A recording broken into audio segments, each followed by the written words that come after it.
All right, thank you very much. Thank you very much. Okay, a little bit of context.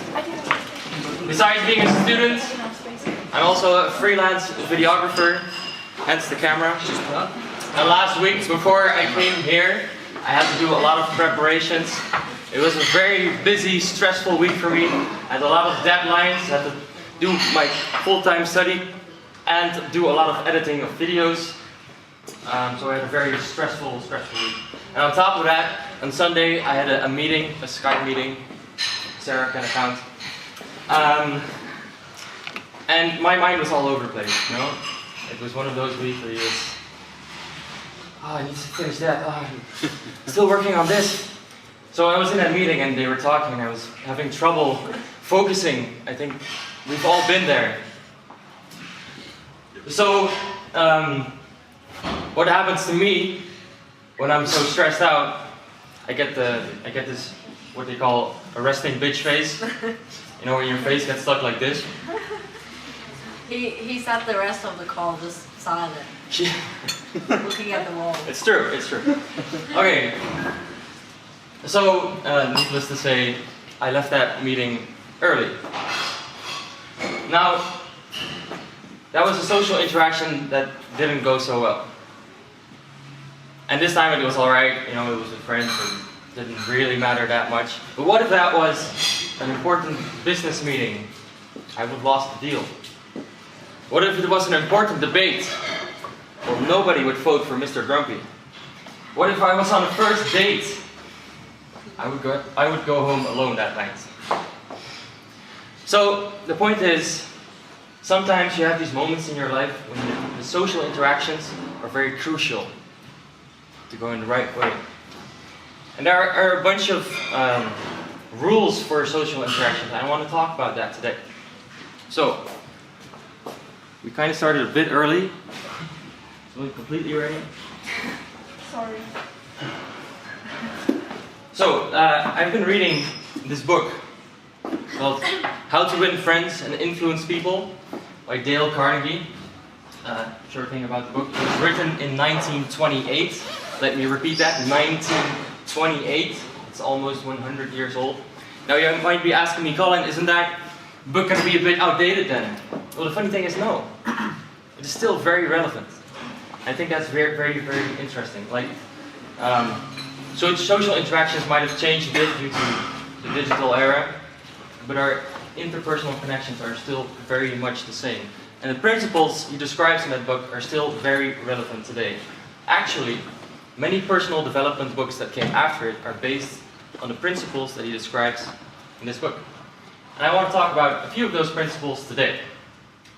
So the first principle we're going to talk about is very easy, but for some people also very hard. And it's a smile. A smile is very powerful. When I smile at you, it means I like you. I'm happy to see you. You make me happy. And people enjoy being around people that appreciate them. Think of a dog, for example. A dog always seems happy. You know, it's like this automatic smile. So, challenge for you for the coming days: when you have eye contact with someone, don't look away.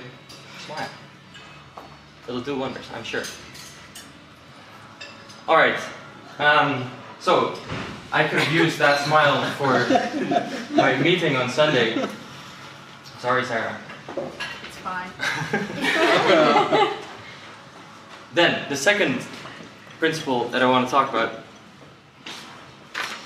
Do not criticize or complain. And this is a very hard one. It's very easy to criticize. It's very easy to say, this went totally wrong. This sucked. The weather is horrible. Lunch today was horrible. It's very easy to say that. It's not so easy to organize it yourself or to come up with a better alternative. So, when you criticize, so sometimes you have to be brutally honest. Sometimes you have to be honest with someone. But also, always make sure you do it in a constructive manner. Always say, this is how I think we should move forward. And if you do that, in the context of leadership, you automatically gravitate people towards you. that want to follow you to do the things that you want to achieve.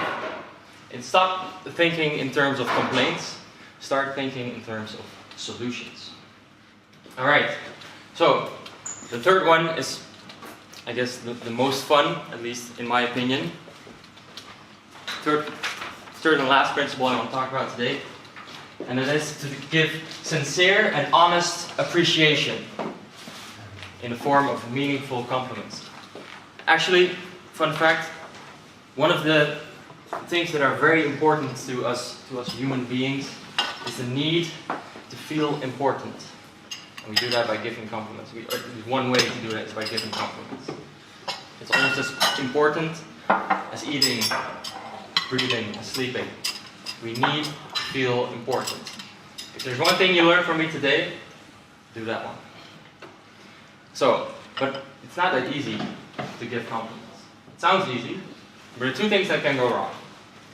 First one, you can just forget to give compliments altogether. You know, I look at you and like, oh, you have nice shoes. But if I don't say it, lost opportunity. And also, the compliments can be too vague, too general. If I walk to France and I say, France, you're very good looking, you'll say, thanks, Collin. I know. but 2 seconds later, he completely forgot. He already knew. He said it himself. But if I say in France, I really admire the way you actively participate in this convention, and I truly believe that you're going to be a great leader for Europe one day. I must say I appreciate it. Thank you. That's going to stick. So, when you give compliments, give them very specific. Make them truly stick out. Don't just say, hey, you're pretty. It's too vague. People won't appreciate that. Alright, so that's 3 things. Smile. Don't criticize and complain without giving proper feedback. And give meaningful compliments. If you do those things, I truly believe that you, as the future leaders of Europe, can truly make a change in society. Thank you very much.